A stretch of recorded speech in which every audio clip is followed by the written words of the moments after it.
Hey, Mr. Winberg, I just came back from Louisiana with President Trump. We looked at Sempra sending so much natural gas around the world. If I can quote the president, what a big, big, beautiful plant. So it's clear that gas is going to play a major role, not just in our energy generation, but that which is around the world. Now, a lot of our CCUS seems to be focused upon coal. So what is DOE planning in terms of research to take CCUS and apply it to natural gas as opposed to coal? Thank you. Virtually all of the technology, the capture technology that we've been developing is equally applicable to natural gas. Now, but I'm told the chemistry is different, and so there's challenges with gas that are not present with coal. There's some different constituents between coal and gas in the coal and natural gas exhausts, but that can be accommodated for. It's also a more dilute stream in natural gas. We are issuing a $30 million FOA for a feed study for carbon capture, and that will be one for coal and one for natural gas. Also, the National Carbon Capture Center that we run with Southern Company is installing a natural gas facility so that carbon capture technologies can be tested down there using natural gas. They can also be tested using coal. And the other comment that I would make, or the other thought I have, is on the sequestration, that a molecule of CO2 from coal or gas doesn't really care whether it's how it's put into a pipeline or where it's sequestered. So the activity that we have done in the area of sequestration, subsurface characterization, is equally applicable to natural gas. So let me ask, though, the knock on CCUS for coal is that it detracts from the energy production and/or raises the cost of operating the plant.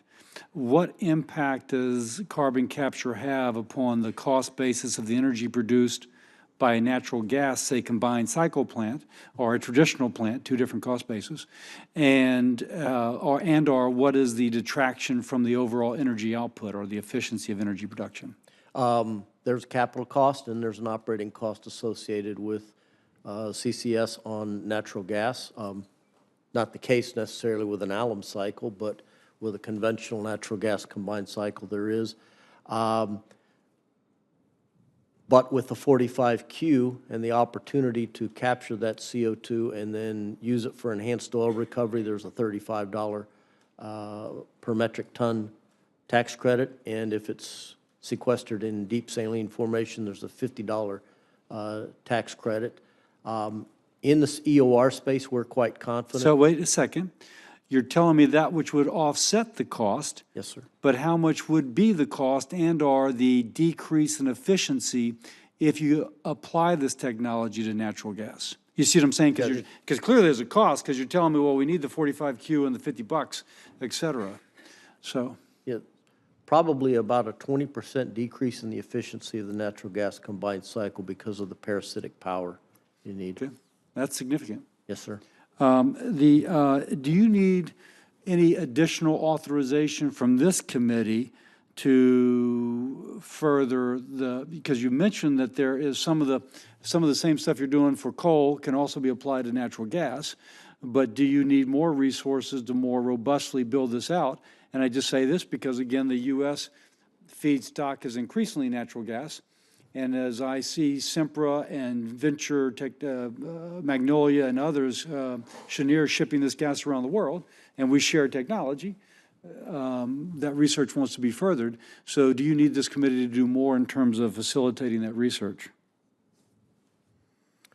We could always use a little bit more money, but you sound like my daughter. Yeah.